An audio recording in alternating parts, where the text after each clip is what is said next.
Hi. First of all, I want to apologize to Tyler from the Flamezombie channel because, well, I recently did a video giving some tips on things that he mentioned or my thoughts on things. I got one thing wrong.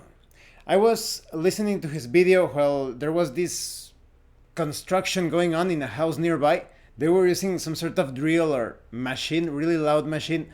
So I got one part wrong. When he mentioned that he took like 30 minutes in during a session to do non-role playing stuff, later on he said that he thought it was a bit silly that some people got super defensive about Shoner or when we spoke about roleplay, and I understood as if we were being too defensive about roleplay. So I was wrong in when it comes to that. Mm. And then it got me thinking because Tyler also mentioned some very important things. When it comes to those interruptions in his session, they are related to upkeep and bookkeeping, that is, purchasing items, adjusting some things from your character sheet or whatever. So I wanted to give everyone some tips and advice on that. When it comes to getting together to play a tabletop role-playing game, I think time is so precious, so valuable. You don't want to invite people to your house.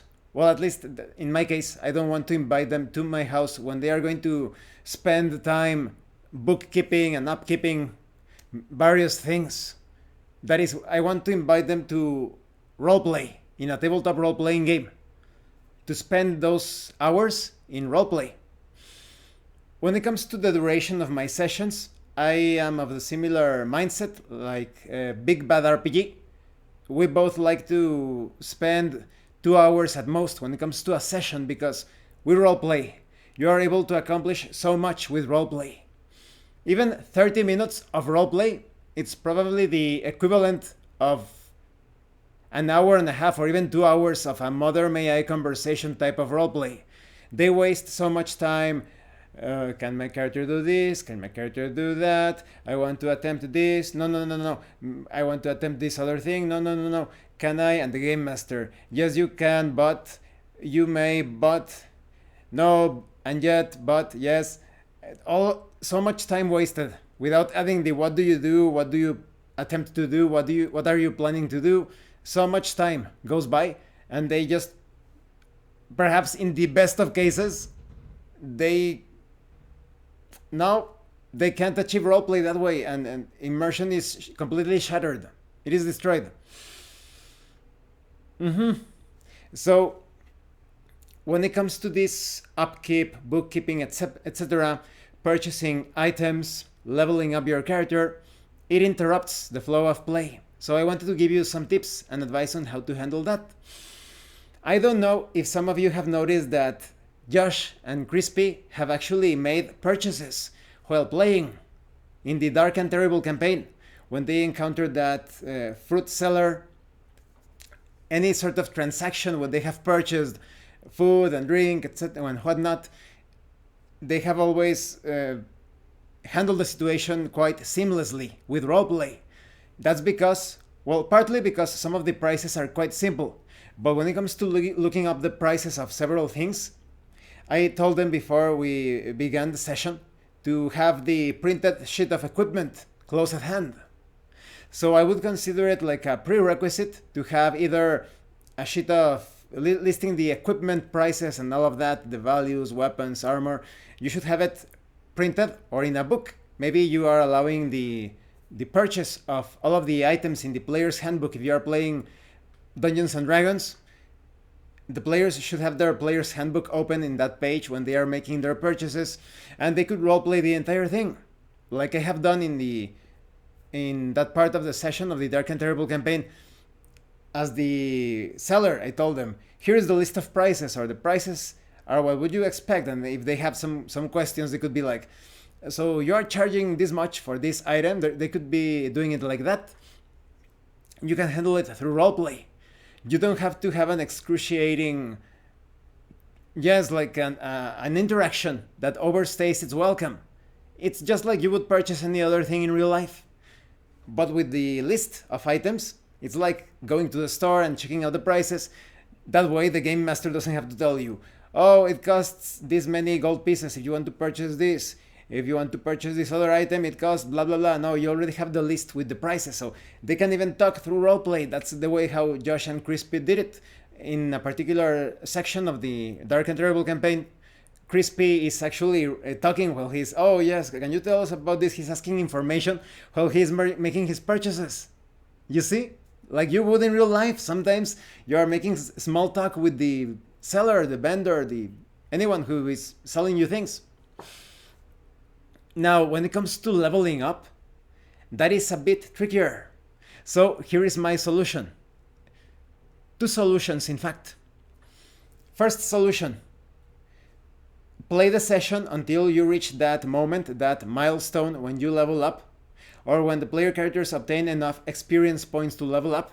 Then that's when the session ends, and between sessions, the players get to level up their characters instead of pausing the game. Oh, well, let's take 30 minutes to level up.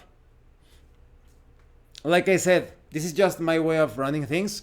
If you are comfortable with that, do it. But the way I see it is that you are spending that time, instead of role-playing with your friends, you are wasting time bookkeeping and upkeeping. That's not fun at all. That's never fun. Not even for accountants. That's not fun. So I would recommend that you either stop the session when you reach that, oh, level up moment, or prepare a character sheet with your character already leveled up. Or for the most part, maybe you only need to make a couple of adjustments and you level up.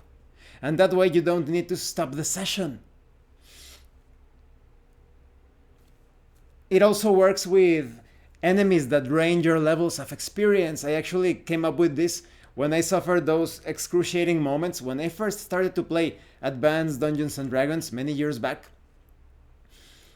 Every time a white drained the level of a player, the player character lost a level, we had to pause and make the adjustments to the character sheet until I said, you know what, before starting each session, I want you to write down some values of your character as he or she would be represented on the character sheet if they suffered a level drain. So in that case, in that way, if you get your level drained through the attack of an undead creature or through the use of a spell or whatnot, magical item, this was incredibly useful in the how would you call it? The Grim Harvest trilogy, the Ravenloft Grim Harvest trilogy.